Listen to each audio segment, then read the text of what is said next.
रमज़ान की शुरुआत हो चुकी है। मेरा सबसे पसंदीदा, सबसे मोहब्बती महीना रमज़ान आ चुका है। रमज़ान की आप सभी को खूब सारी मुबारकबाद। इबादत के साथ सब्र के इम्तिहान और रहमतों की बरसात का वक्त है रमज़ान, और इसीलिए रमज़ान में नफ्स पर काबू रखा जाता है। यानी खुशी हो कि गम हो, कि बहुत ज़्यादा तकलीफ़ हो, कि बहुत ज़्यादा खुशी का एहसास हो, उन सब पर आपको कंट्रोल रखना हो। सिर्फ भूख और प्यास नहीं है इसका मकसद। लेकिन आज जब मैं आपसे रूबरू हो रही हूँ, उससे ठीक 360 दिन बाद देश के सबसे बड़े सूबे उत्तर प्रदेश में विधानसभा चुनाव भी है। यानी देश में आम चुनावों के बाद का सबसे बड़ा चुनाव, क्योंकि उत्तर प्रदेश से ही दिल्ली के सत्ता का रास्ता निकलता है, और इसीलिए यूपी की सत्ता की लड़ाई, उसकी बिसात अभी से बिछना शुरू हो चुकी है। और हम ऐसा क्यों कह रहे हैं? क्योंकि बीते 1-2 दिनों में लखनऊ की सियासी गलियारों से कई बड़ी खबरें निकलकर सामने आई हैं। हमें लगा ये क्या हो रहा है, ऐसी कैसी हलचल लखनऊ में, उत्तर प्रदेश में। उत्तर प्रदेश की पूर्व मुख्यमंत्री मायावती प्रदेश में अकेले चुनाव लड़ने का ऐलान करती हैं। मायावती ने अभी से अपने हाथी को रेस में तेज दौड़ाने के लिए खाना पानी देना शुरू कर दिया है। यूपी के एक और पूर्व मुख्यमंत्री अखिलेश यादव लगातार पीडीए को मजबूत करने में लगे हुए हैं। उनकी कोशिश है कि साइकिल पर पीडीए के साथ ब्राह्मणों को सवार कर लिया जाए। देखिएगा और समझिएगा इस चीज को। 2 पूर्व मुख्यमंत्रियों की गतिविधियों के बीच प्रदेश के मौजूदा मुख्यमंत्री योगी आदित्यनाथ बुधवार को सबसे अहम मुलाकात करते हैं, और यह मुलाकात किसी और से नहीं, संघ प्रमुख मोहन भागवत से होती है। योगी आदित्यनाथ की संघ प्रमुख से मुलाकात के बीच जो खबरें अंदर से आ रही हैं, उसके मुताबिक 18 फरवरी को रात 8 बजे सीएम योगी और संघ प्रमुख के बीच अकेले में करीब 35 मिनट तक बातचीत हुई। सूत्रों के मुताबिक दोनों के बीच 2027 के चुनावों से पहले संगठन और नैरेटिव को लेकर लंबी चर्चा हुई। संघ ने अपने सभी संगठनों को लगभग स्पष्ट शब्दों में यह संदेश दे दिया है कि सड़क से लेकर मीडिया तक किसी ऐसे विषय को नहीं उठाया जाए जिसे सरकार के लिए असहज स्थिति बन सके। लोकसभा चुनाव के नतीजों के हिसाब से बीजेपी के साथ साथ संघ भी रणनीति बना रहा है। यानी बीजेपी की सबसे बड़ी ताकत संघ उत्तर प्रदेश में इस बार कोई कोर कसर छोड़ने के मूड में नहीं है, क्योंकि मत भूलिए 2024 लोकसभा चुनाव को लेकर यह दावा जो किया जाता था कि अब की बार 400 पार, उसमें अगर सबसे बड़ा डेंट कहीं से लगा तो वो कहां से लगा? उत्तर प्रदेश से। क्यों? ये कहा जाता है कि संघ और बीजेपी के बीच समन्वय की कहीं कमी रही, और नतीजा उत्तर प्रदेश में बीजेपी को बड़ा नुकसान हुआ। इसीलिए 2022 के मुकाबले 2027 में बीजेपी का चैलेंज बढ़ गया है। 2022 में बीजेपी कार्यकर्ताओं का मनोबल हाई था, क्योंकि 2019 के चुनाव में मायावती और अखिलेश के गठबंधन के बावजूद बीजेपी 64 सीटें जीती थी। फिर 2024 में अखिलेश यादव ने कांग्रेस के साथ मिलकर बीजेपी को 33 सीटों पर रोक दिया, और समाजवादी पार्टी 37 सांसदों के साथ सबसे बड़ी पार्टी बन गई। यानी इस बार समाजवादी पार्टी का कैडर जोश में हाई है, और यहीं पर संघ की भूमिका अहम हो जाती है, क्योंकि अगर संघ के स्वयंसेवक ग्राउंड पर बीजेपी के फुट सोल्जर्स की सक्रिय भूमिका में एक्टिव हो जाते हैं तो फिर हवा बदलने का मादा रखते हैं। 2024 के बाद कई राज्यों के चुनाव ये साफ तौर पर दिखा चुके हैं। 2024 लोकसभा चुनाव के बाद सबसे पहले हरियाणा, फिर जम्मू कश्मीर में विधानसभा चुनाव हुए। देश के तथाकथित सियासी पंडित हरियाणा को लेकर तमाम दावे कर रहे थे कि कांग्रेस की हवा है वहां पर, कांग्रेस की लहर है वहां पर, कांग्रेस की सुनामी है वहां पर। तीनों के तीनों विशेषण, उसका मतलब बस एक था कि कांग्रेस हरियाणा में प्रचंड बहुमत से जीत रही है, बीजेपी के लिए वहां कुछ नहीं है। सियासत के कुछ सूरमा तो यहां तक प्रेडिक्ट करने लगे थे कि हरियाणा हारते ही नीतीश बाबू और नायडू केंद्र सरकार से समर्थन वापस ले लेंगे, मोदी सरकार गिर जाएगी। इन सब हवाबाजियों के बीच हरियाणा में संघ का स्वयंसेवक बीजेपी के साथ चुपचाप अपने काम में लगा रहा। संघ के स्वयंसेवक ने हरियाणा में चुनाव के दौरान 5000 से ज्यादा ऐसी बैठकें की जिसमें लगभग 20-25 लोग शामिल होते थे। इसे मिशन त्रिशूल नाम दिया गया। यह सब इतनी शांति से हो रहा था कि कांग्रेस सहित विपक्ष को, इनफैक्ट मीडिया तक को भनक नहीं लगी।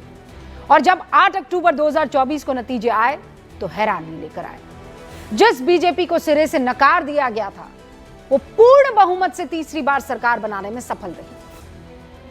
ये तमाम सियासी वैज्ञानिकों के सभी विश्लेषण धरे के धरे रह गए, क्योंकि उन्होंने संघ की ताकत का सही आकलन किया ही नहीं। और ठीक यही हाल महाराष्ट्र में, दिल्ली में, बिहार में विधानसभा चुनावों में देख लिया आपने, जहां बीजेपी प्रत्याशियों के लिए संघ ने गली गली घूमते हुए 50,000 से ज्यादा छोटी छोटी बैठकें की और नतीजा यह हुआ कि दिल्ली में 27 साल बाद बीजेपी सत्ता में वापस आई। महाराष्ट्र में लोकसभा में बड़ी हार के बावजूद बीजेपी ने ऐतिहासिक वापसी की। बिहार में 20 साल की एंटी इनकम्बेंसी के बावजूद पहली बार बीजेपी राज्य की सबसे बड़ी पार्टी बन गई। ये वो नतीजे हैं जिससे बीजेपी को समझ में आ गया है कि समन्वय जीत का मंत्र है। और उत्तर प्रदेश में बीते 1 साल से जिस तरह संघ प्रमुख एक्टिव दिख रहे हैं वो इसी मंत्र पर चलने की रणनीति का हिस्सा है। बीते 1 साल में योगी आदित्यनाथ की संघ प्रमुख मोहन भागवत से यह 5वीं मुलाकात है और यह मुलाकात उन चर्चाओं के बीच हो रही है जहां कभी योगी आदित्यनाथ को हटाने की अटकलें लगती है, कभी उत्तर प्रदेश बीजेपी में आपसी लड़ाई की कहानी सुनी जाती है या सुनाई जाती है। और ऐसे में संघ प्रमुख से योगी आदित्यनाथ की मुलाकात ये मैसेज देने वाली है कि संघ का आशीर्वाद योगी आदित्यनाथ के साथ है, क्योंकि उत्तर प्रदेश की सियासत को कवर करने वाले कई पत्रकार ये दावा करते हैं कि उत्तर प्रदेश में संघ के करीबी नेताओं को योगी आदित्यनाथ इसीलिए पसंद नहीं है क्योंकि योगी आदित्यनाथ का बैकग्राउंड संघ वाला नहीं है, वो संघ की शाखा जाने वाले स्वयंसेवक नहीं है। और इन सब आशंकाओं को लगातार मुलाकातों के तरफ से और मुलाकातों के जरिए पूरी अफवाह साबित करने की कोशिश भी हो रही है। ऐसे में आज गूंज में बड़ा सवाल यह है कि क्या संघ के आशीर्वाद के बाद योगी आदित्यनाथ के लिए बीजेपी के अंदर की चुनौतियां कम हो रही है? क्या संघ बीजेपी के साथ मिलकर अखिलेश के पीडीए की कार्ड खोजने में सफल होगा? और क्या अखिलेश और राहुल की जोड़ी संघ की ताकत के सामने टिक पाएंगे? मैं शुरू कर रही हूं गूंज।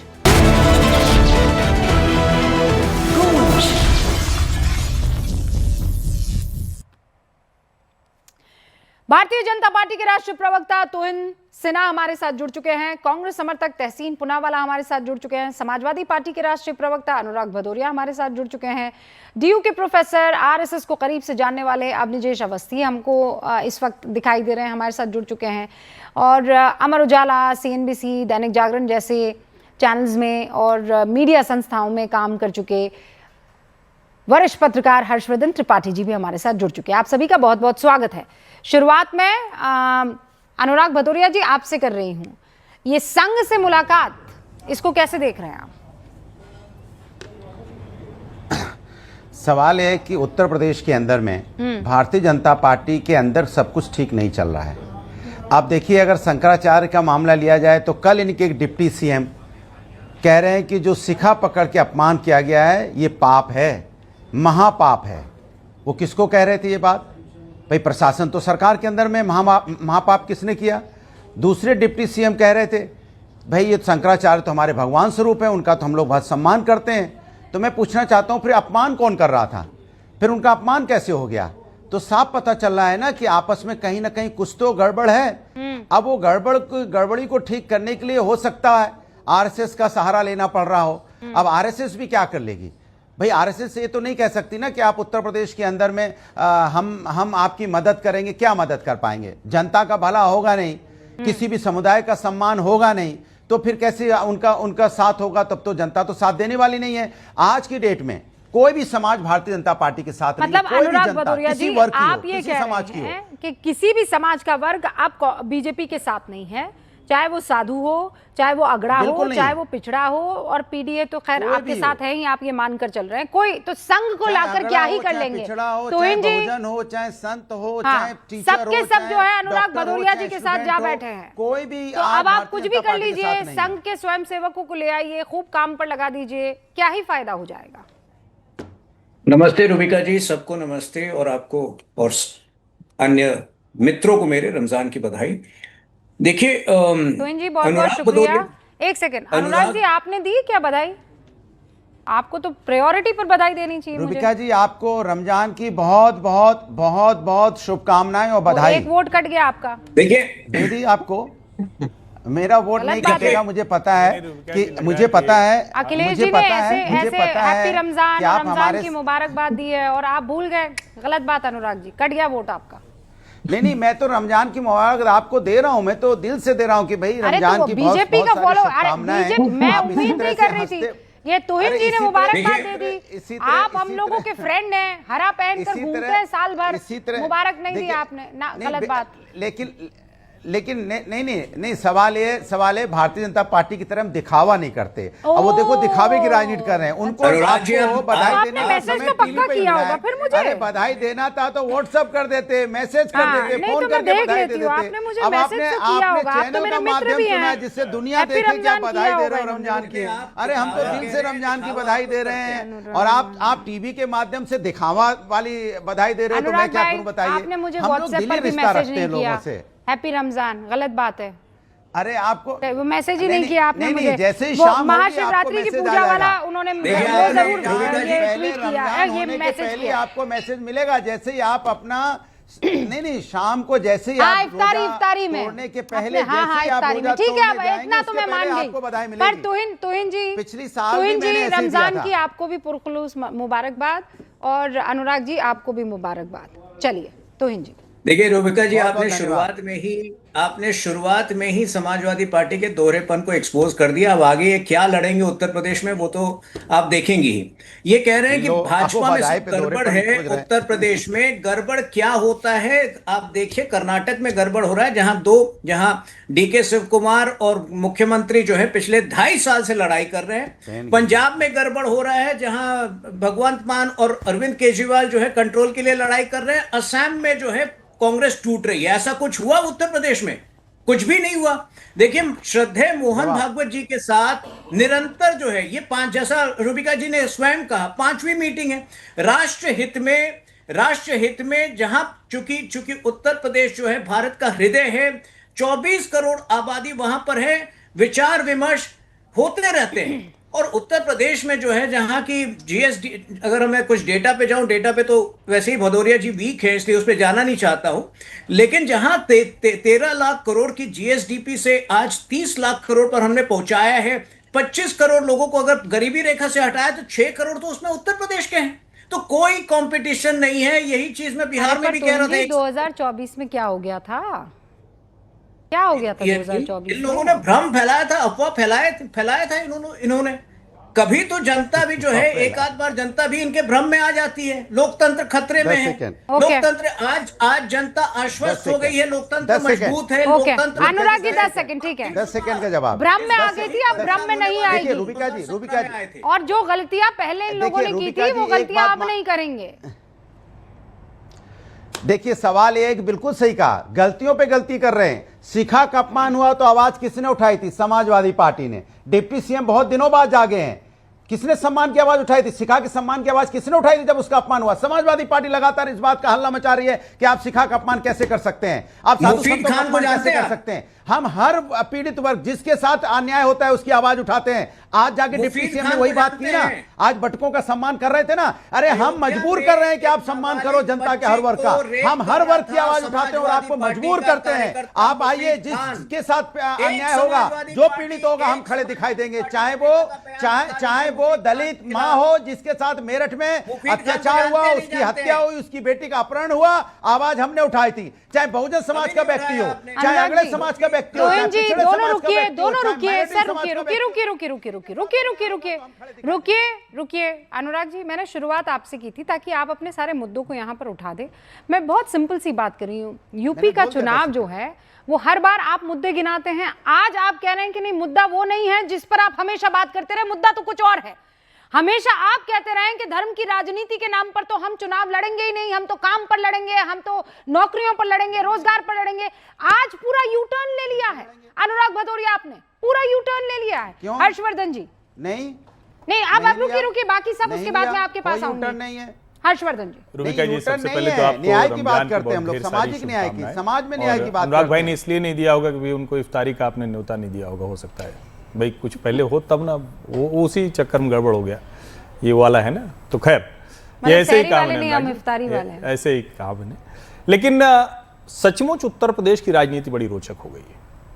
आप जरा सोचिए, ये सही है कि शंकराचार्य के मुद्दे पर एक वर्ग में थोड़ी चिंता है, थोड़ी नाराजगी है, लेकिन जो शब्द अनुराग जी ने इस्तेमाल किया आपने देखा, उन्होंने कहा कि हम तो हल्ला कर ही रहे थे। हल्ला क्या, हल्ला शब्द जो है वो बड़ा निगेटिव शब्द है। आप ये कहते हैं कि उस पर हमारी नाराजगी थी, हमारा आक्रोश हल्ला नहीं, लेकिन आवाज उठा जब रहे आप कहते हैं ना हल्ला कर रहे हैं तो समझ में नहीं आता कि आप हल्ला किस लिए कर रहे थे, उनके सम्मान के लिए या फिर आपको राजनीति सूझ रही थी। आवाज उत्तर प्रदेश में निश्चित तौर पर राष्ट्रीय स्वयंसेवक संघ का बहुत जबरदस्त क्योंकि मेरी आधार बात है। दूर तक जाए और योगी आदित्यनाथ उसी एजेंडे को लेकर आगे चल रहे हैं, इसमें कोई कंफ्यूजन नहीं है। हर्षवर्धन जी, आपने आपकी राम कान तक अनुराग जी, पहुंचे। आपको मैं फिर कह रही हूँ, अब आपकी आवाज दूर तक नहीं जाएगी। अभी रुकिए, मेरे पास तकनीक है, एआई जिसका काम चल रहा है ना आजकल, वो थोड़ी टेक्नोलॉजी हमारे पास भी है। अनुराग जी, अभी आपकी आवाज नहीं जाएगी स्क्रीन पर, रुक जाइएगा। राम मंदिर का शिलान्यास हो, राम मंदिर का लोकार्पण हो, जिसको कहते हैं ना कि हर वो जगह वो मोहन जी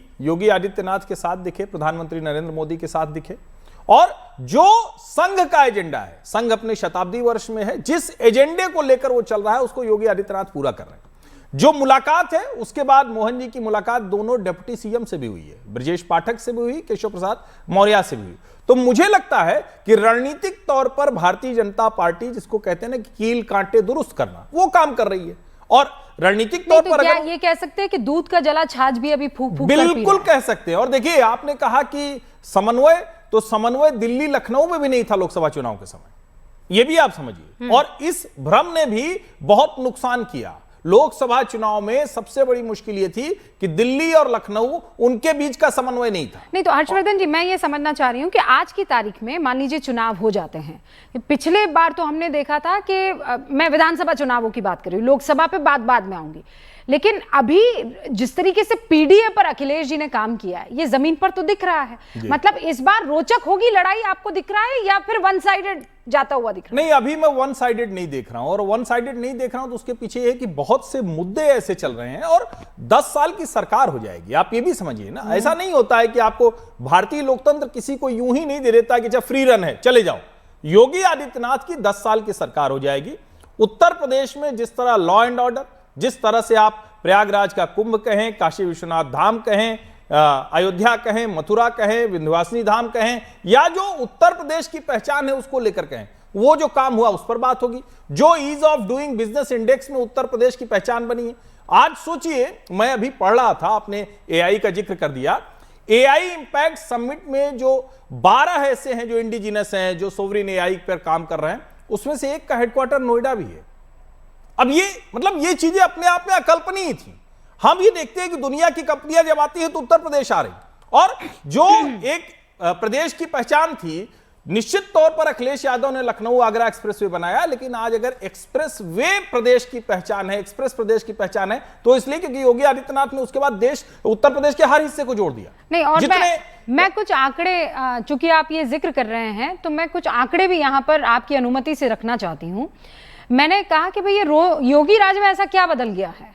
अखिलेश और मायावती की राज में जो चीज नहीं हो पाई वो ऐसा क्या है कि योगी राज में हो गई? तो आंकड़े बताते हैं कि 2016-17 में अखिलेश सरकार का अंतिम बजट जो था वो 3,46,935 करोड़ रुपए का हुआ करता था। सुनिएगा अनुराग जी और तहसीन पुनावाला आप भी, 2026 और 27 में योगी आदित्यनाथ ने लगभग 9,13,000 करोड़ रुपए का बजट पेश कर दिया सर। फिर मैंने कहा अच्छा सरकारी नौकरी बताओ, तो मायावती ने 91,000 सरकारी नौकरियां दी, अखिलेश सरकार ने लगभग 2,05,000 सरकारी नौकरियां दी, योगी सरकार में लगभग 7 लाख सरकारी नौकरियां मिली है। बेरोजगारी दर जो कि 19% हुआ करती थी 2012 और 17 में, अब घटकर वो हो गई है 2.4%। बिल्कुल। तहसीन, इसमें एक आंकड़ा बस रूबिका जी मैं और जोड़ दूं, गन्ने की जो खरीद है सरकारी, वो सपा बसपा के शासनकाल से अधिक योगी आदित्यनाथ के शासनकाल में। ये जरूरी इसलिए है क्योंकि किसानों के जो हितों से जुड़े कई बार ये बात होती है, और ये बाकायदा मैं विधानसभा में दिए गए उत्तर के हवाले से बता रहा हूं। ऑल राइट, तहसीन पुनावाला, क्या राहुल और अखिलेश की जोड़ी इस बार आपको लगता है कुछ कमाल कर पाएगी? पहले भी देखा है हमने उनका कमाल। रूबिका जी, अव्वल तो आपको और घर में सभी को रमजान मुबारक। मेरी शुभकामनाएं आप प्लीज लियाकत साहब को जरूर देना। दो चीज रुबिका जी, बिल्कुल उत्तर प्रदेश और के जो माननीय मुख्यमंत्री है वो 5 बार मिले मोहन भागवत जी से, लेकिन ये जो मीटिंग है ये इसलिए हो रही है क्योंकि बीजेपी का जो उत्तर प्रदेश का यूनिट है इसमें जो दरारें हैं ये सब जानते हैं। इनके विधायक एक दूसरे के साथ इनकी बनती नहीं है, उप मुख्यमंत्री की माननीय मुख्यमंत्री के साथ बनती नहीं है, और जो एक फॉरवर्ड कास्ट है वो माननीय मुख्यमंत्री के खिलाफ होगा क्योंकि वहां पर भी इनको लगता है कि माननीय मुख्यमंत्री पक्षपात कर रहे हैं। इसलिए बिना आरएसएस के माननीय मुख्यमंत्री दोबारा से चुनाव जीत नहीं सकते और ये वही कोशिश चल रही है कि सब कुछ साथ में लेकर चुनाव जीता जाए। दूसरी एक चीज जो अटकलें दिल्ली में लगाई जाती, कितने सच है कितने झूठे ये हर्षवर्धन जी ही बता सकते क्योंकि हर्षवर्धन जी से ज्यादा दिल्ली की खबर और कोई लगता नहीं है। लेकिन जो एक बीजेपी की सेंट्रल लीडरशिप में और स्टेट लीडरशिप में, उत्तर प्रदेश की लीडरशिप में एक थोड़ा सा डिफरेंसेस है जिसका नुकसान उनको 2024 के चुनाव में हुआ, शायद उसके कारण भी माननीय मुख्यमंत्री मिलना चाहते हैं। और हम जानते हैं कि इस वक्त जो अखिलेश यादव जी के नेतृत्व में विपक्ष काम कर रहा है उत्तर प्रदेश में, खुलकर कहने के आदि हैं आप, क्या कह रहे हैं? मैं खुलकर कह रहा हूं माननीय गृह मंत्री और योगी आदित्यनाथ जी के बीच में, और जो उनके कैंप से बृजभूषण शरण सिंह जी इस कैंप में, और बृजभूषण शरण सिंह जी, निशिकांत दुबे जी कौन से कैंप में, बाकी कौन से कैंप में, सब लोग जानते हैं। लेकिन सवाल ये है कि आज उत्तर प्रदेश के लोग विकल्प कहां देखते हैं? वो विकल्प देखते हैं विपक्ष में जो अखिलेश यादव जी और सपा की भूमिका में बाकी की विपक्षी पार्टियां बसपा को छोड़कर कर रहे हैं, उनके नेतृत्व में आज आप देख लीजिए कि माननीय अखिलेश यादव जी के नेतृत्व में विपक्ष और इंडिया अलायंस उत्तर प्रदेश का चुनाव अगले साल जीतेगा। ये तो आपने महाराष्ट्र में भी बोला था। हाँ, वो मैंने आप ही का पोल करेक्ट, मैंने आपका एग्जिट पोल देखा था। आपने जो अपनी छाती फाड़ दी थी, हाँ मैंने एग्जिट पोल रिजल्ट दिखा दिए थे, गलत हो गया था। करेक्ट, बट एग्जिट पोल यहीं पर आया था, यहीं पर आया था एग्जिट पोल, इसलिए अब मैं एग्जिट पोल के पहले कह रहा हूँ, ओपिनियन पोल दे रहा हूँ। एग्जिट पोल के बेसिस पे कहा था, वो यहाँ गलत हो गया था। मतलब आप कह रहे हैं इस बार राहुल गांधी और अखिलेश जी मिलकर योगी आदित्यनाथ को जीतने का कोई मौका ही नहीं देने वाले हैं, नो चांस। एक बड़ी रोचक लाइन मुझे समझ में आ रही है। तहसीन भाई भी कह रहे हैं कि अमित शाह और योगी जी में झगड़ा है इसलिए गड़बड़ हो जाएगा भाजपा का। अनुराग भदौरिया भी कह रहे हैं कि दिल्ली लखनऊ का झगड़ा है या मुख्यमंत्री उप मुख्यमंत्री का। यानी इन लोगों को लगता है कि अगर भाजपा ने ये झगड़े नहीं हुए तो फिर तो इनका कोई चांस नहीं है। इतनी देर से डिबेट में सोचा था कहीं तो ये आएंगे कि नहीं हमारी ताकत है, हम हरा देंगे योगी जी को, ना ये आपस में लड़ गए तो हार जाएंगे। तो ये तो मतलब पब्लिक भी सुन रही होगा। और आपने एक बड़ा रोचक कह दिया कि फॉरवर्ड क्लास योगी जी से नाराज है। क्यों नाराज होगा भाई? कोई वजह तो नहीं है। यूजीसी हुआ, बहुत सारी चीजें हुई, जिस तरह से शंकराचार्य पर जो अत्याचार हुआ वो सबकी वजह से एक माहौल बन चुका है उत्तर प्रदेश के अंदर। और ऐसा कोई वर्ग नहीं है जो आज माननीय मुख्यमंत्री के साथ है सिवाय एक पर्टिकुलर वर्ग छोड़ते, बाकी सारे वर्ग उनसे नाराज है, परेशान, यहां तक कि महिलाएं भी। आप इस चीज को नोट कीजिए। उत्तर प्रदेश का पार्टिसिपेशन लेबर फोर्स में, इकोनॉमी में घटा है, बढ़ा नहीं है। ये जरूर है कि उसका जीडीएसपी बढ़ा है, पर वो तो पूरे भारत का बढ़ा है। लेकिन क्या जो पूरे भारत का बढ़ा है क्या उसी रफ्तार से उत्तर प्रदेश का बढ़ा है? नहीं, पूरे भारत का ज्यादा बढ़ा है। महाराष्ट्र, गुजरात, तमिलनाडु, कर्नाटका इन विकसित राज्यों से योगी जी के राज में यूपी वैसे तरक्की नहीं कर रहा है जैसे मोदी जी के राज में पूरा देश तरक्की कर रहा है। मैं राज्यों का कंपैरिजन कर रहा हूं तो कांग्रेस में कर्नाटका, इंडिया अलायंस के तमिलनाडु और महाराष्ट्र, गुजरात बीजेपी, मैं पूरे में इनका कंपैरिजन कर रहा हूं। ये जरूर है कि जीडीएसपी और जीएसटी कलेक्शन बढ़ा है उत्तर प्रदेश का, लेकिन जीएसटी कोई आंकड़ा नहीं होता है। ओके, प्रोग्रेस देखिए। तोहिन जी जल्दी से इस पर जवाब दीजिए, उसके बाद इकोनॉमी का साइज तो होता है ना तहसीन भाई। निजेश अवस्थी देखिए तहसीन मेरे मित्र हैं, लेकिन वो ना जब पॉलिटिकल कमेंट्री देते हैं तो एआई मॉडल फॉलो करते हैं। तो पुणे और मुंबई में बैठकर उनको लगता है कि सारे पूरे देश के हर गांव के बारे में उनको पता है। आपको पता है मुख्यमंत्री योगी जी की सबसे बड़ी अचीवमेंट क्या है? जापानीज इंसेफेलाइटिस, जो सैकड़ों बच्चों की जान लेती थी गोरखपुर के क्षेत्र में, पिछले 9 वर्षों में पूरी तरह से इराडिकेट हो गई है। तो गांव में जो का प्रभाव है, जो उन्होंने गरीबी हटाने के लिए किया है, और मतलब वो एक अलग जो आज अभी हर्षवर्धन जी कह रहे थे, बुंदेलखंड के क्षेत्र, बुंदेलखंड के क्षेत्र। आप बुंदेलखंड भी कल वो बुंदेलखंड कपास वाला कापस कर रहे हैं। हाँ वो वायरल हो गया जब गलती बड़े से, स्तर पर तो अब हाईवे इनका वायरल बुंदेलखंड करेंगे। बुंदेलखंड कुल मिलाकर कम से कम 1000 किलोमीटर से ऊपर का जो है केबल हाईवेज उत्तर प्रदेश की सरकार के द्वारा है, और बुंदेलखंड के क्षेत्र में विशेष इसका प्रभाव रहा है, गांव गांव जुड़े हैं। अरे तुहिन जी, ये तो हम भी पढ़ के बता देंगे, हमारे पास भी आंकड़े हैं। आप वो अंदर वाली बात बताइए ना, जिसकी तरफ तहसीन इशारा कर रहे हैं कि ये दिल्ली में और यूपी में समन्वय नहीं है, मैं तो और नाम लिख क्या रहा हूं। समन्वय नहीं है, मैं आपसे और पूछता इसीलिए हूं। बार बार मुलाकातें हो रही है मोहन भागवत जी से, और ये बताने की कोशिश हो रही है कि अगर आप साथ नहीं आए तो गड़बड़ हो जाएगी। नहीं देखिए वो बताइए रूबिका ना जी, आपने भी 2 दशक से राजनीति को फॉलो किया है। महत्वाकांक्षा के बगैर जो है राजनीति नहीं होती। इसका ये अर्थ थोड़े है कि दो लोग का स्वभाव अगर अलग है तो आपस में भिड़ जाएंगे। भिड़ंत अगर हो रहा है तो कर्नाटक में हो रहा है, भिड़ंत अगर हो रहा है तो असम में हो रहा है और पंजाब में हो रहा है।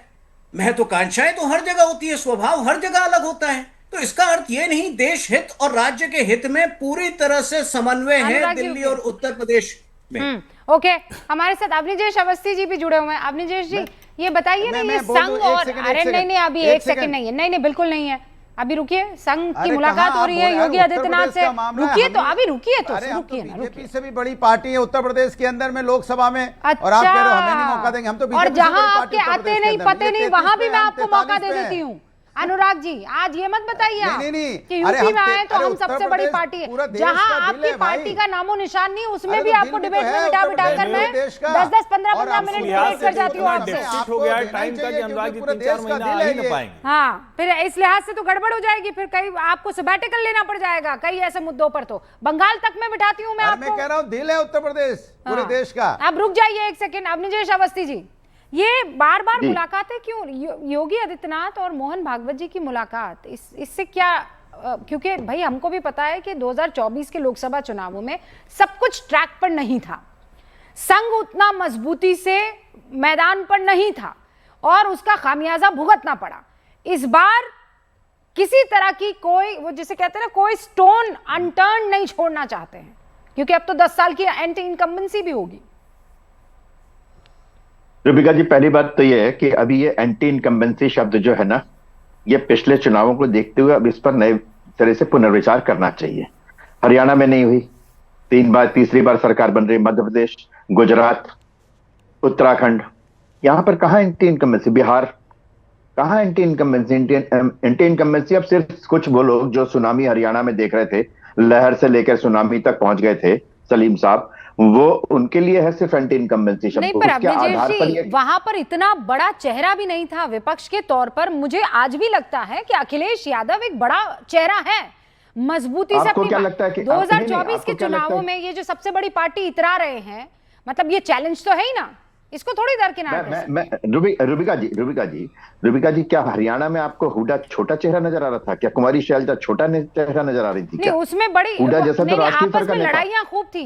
अवनीजेश जी, अब हो गई ना बात। अब मैं वही कह रहा हूँ, इस बात में कह रहा हूँ कि अभी हर्षवर्धन जी ने सही कहा, और मैं वही बात कहना चाहता था कि आप ये बताइए, जितने लोगों ने यहाँ पे अनुराग भदौरिया हो या तहसीन पूनावाला हो, इन्होंने क्या कहा कि वहां पर लड़ाई है जी, वहां पर लड़ाई है जी, वहां पर लड़ाई है जी, वहां पे आपस में उप मुख्यमंत्री और केंद्र और राज्य के बीच में है। इस आधार पर ये बैठे हुए हैं, सिर्फ इस आधार पर बैठे हुए हैं कि हम उत्तर प्रदेश की सत्ता तक पहुंच जाएंगे। ये पहली बात। दूसरी बात, एक बड़ी साफ सी बात है कि जो अब जिस बैठकों की बात कर रहे हैं, सिर्फ उत्तर प्रदेश के मुख्यमंत्री नहीं, जीवन के, समाज के हर क्षेत्र के व्यक्ति से परम पूज्य सरसंचालक जहां भी जिस भी शहर में जाते हैं, वहां पे उनसे उनकी मुलाकात होती है।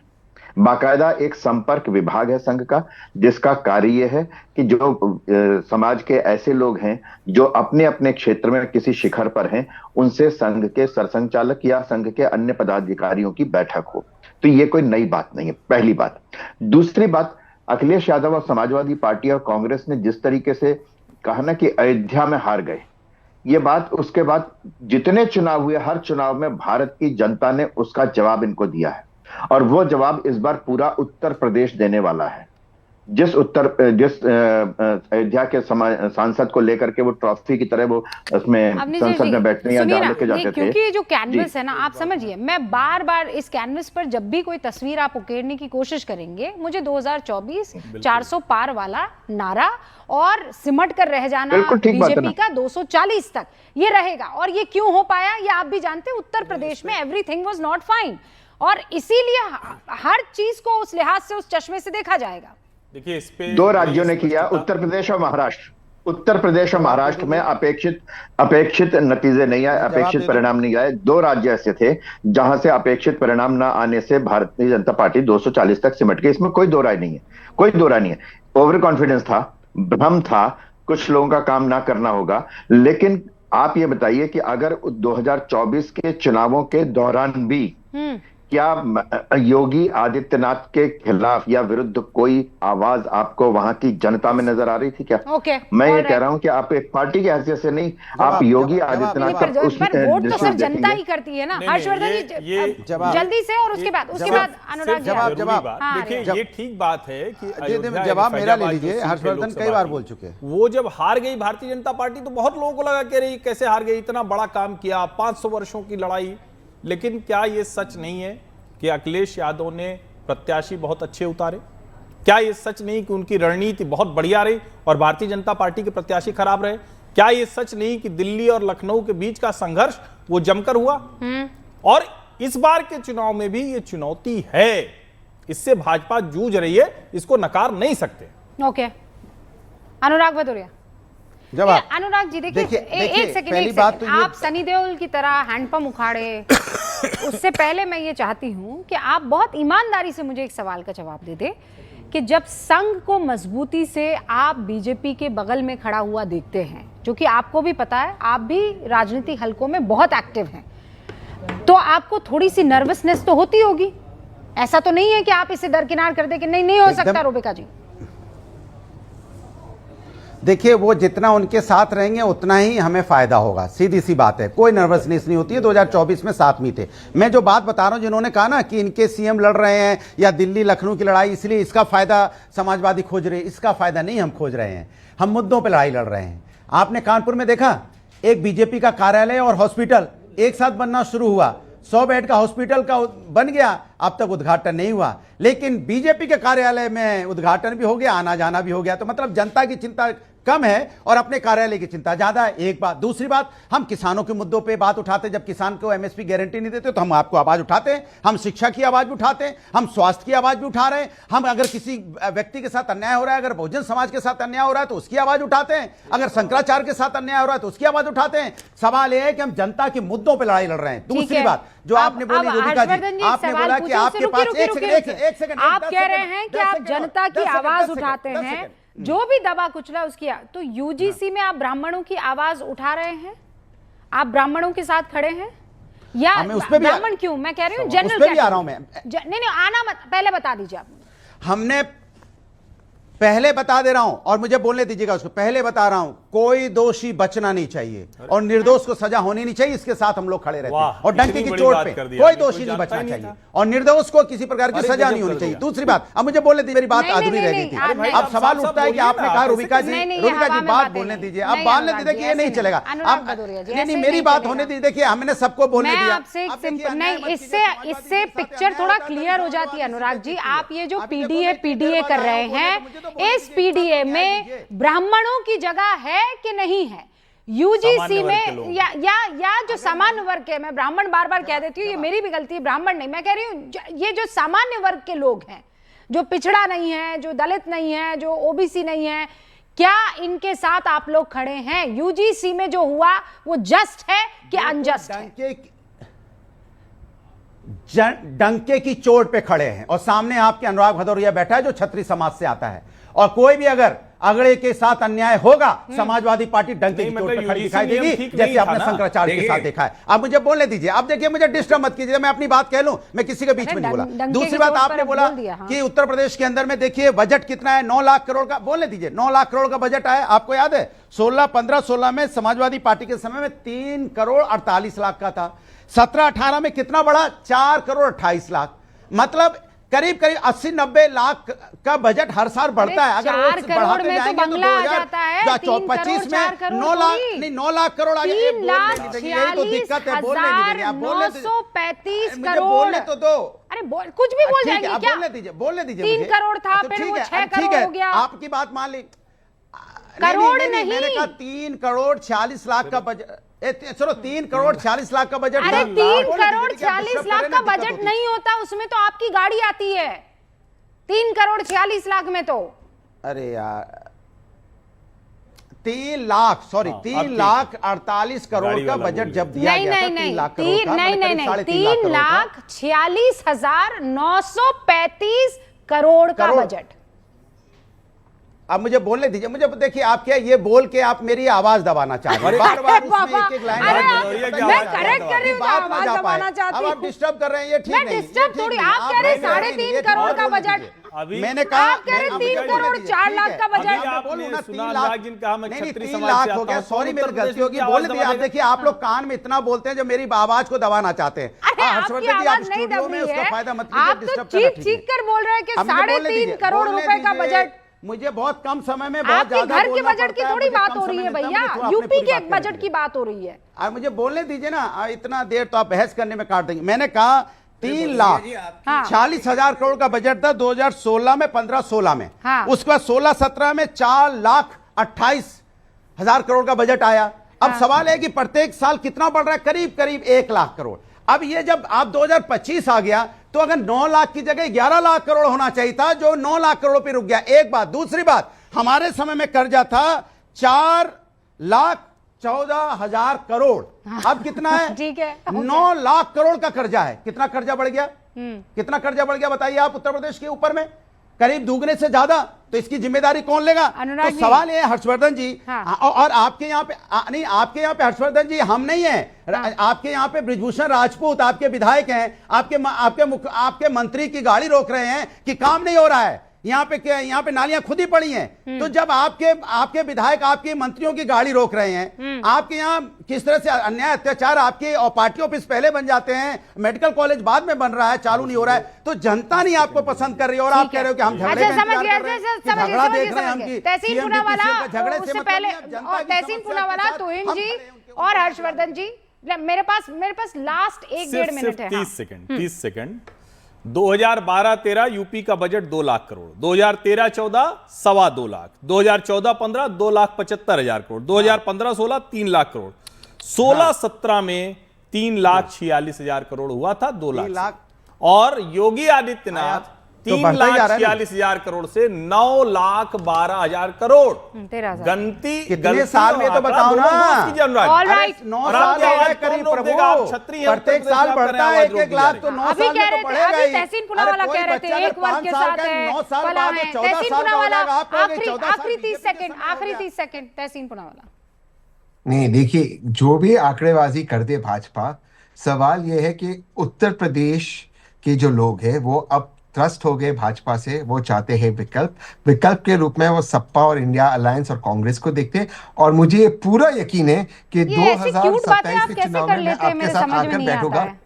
वो आपके एग्जिट पोल से मैंने देखा था हरियाणा वाला। मैं अपने कॉन्फिडेंस से ओपिनियन पोल कह रहा हूँ, मैं धूप में सच कह रहा हूँ, मेरा भी रोजा चल रहा है, मैं झूठ नहीं कह रहा हूँ। तो मैं यही बता रहा हूँ आपको, जब मैं 2027 में आपके साथ बैठूंगा, हम ये आपके क्लिप चलाना, मणिशंकर अय्यर से मुझे याद पड़ता है। तहसीन सुनिए ना, देखिए आज तहसीन एक तो अम्मी को जरूर मेरा सलाम कहिएगा आप, खूब उनका ख्याल रखिएगा। एक तो मैं ये कह रही हूँ कि मणिशंकर अय्यर से मैंने पूछा कि आपके दिल में अभी कांग्रेस जिंदा है? मैंने देखा वो इंटरव्यू, तो वो मुझे कहते हैं कि मेरे दिल में तो कांग्रेस जिंदा है, लेकिन देश में शव बन चुकी है। ठीक है, आपके दिल में तो कांग्रेस को जिता रहे हैं आप, नो डाउट अबाउट इट, लेकिन आंकड़े कुछ और कह रहे हैं ना प्रभु, उस पर काम कीजिए। And it's a very serious thing that he said. हंसी मजाक वाली बात नहीं थी, बहुत सारी दूसरी हंसी मजाक की उन्होंने बात की, लेकिन फिलहाल एक लाइन अगर मैं जोड़ दूं, आप मणिशंकर अय्यर जी को पूछ लेते, आप मणिशंकर अय्यर जी को पूछ लेते, 2009 में कांग्रेस जिंदा थी, जीवित थी, तमिलनाडु को स्वीप कर रहे थे। हाँ, मैं पूछ लूंगी, अब मिलेंगे तो वो रुके ही नहीं ना, वो कहे कि I don't want to wash my dirty linen in the तोहिन लास्ट लाइन तोहिन लास्ट लाइन। रुबिका जी, मैं तहसीन भाई और अनुराग जी से दोनों से पूछना चाहता हूँ, ये जो एक चीज को मैं ना कंक्लूसिवली एड्रेस करना चाहता हूँ, ये जो मनगढ़ंत बातें करते रहते हैं कि दिल्ली और लखनऊ में प्रॉब्लम है, क्या इन्होंने, रुकिए ना अनुराग अरे जी, मैंने तो बोला आपको समस्याएं गिनाई कि लखनऊ में एक हॉस्पिटल अरे ये बात तो सही है, दिल्ली और लखनऊ में हमें अभी तो प्रॉब्लम दिख रही है, एक विधायक यहाँ पे दिखाई देगी, ठीक बात है। आपकी मंत्री की गाड़ी वो रोक अब वो रहा है। तुहिन बैठे हुए हैं दिल्ली में, वो बैठे हुए लखनऊ में, बड़ा दिख रहा है। बहुत बहुत शुक्रिया, पहला रोजा आप सभी को खूब मुबारक। दीजिए इजाजत, देखते रहिए न्यूज़ 18।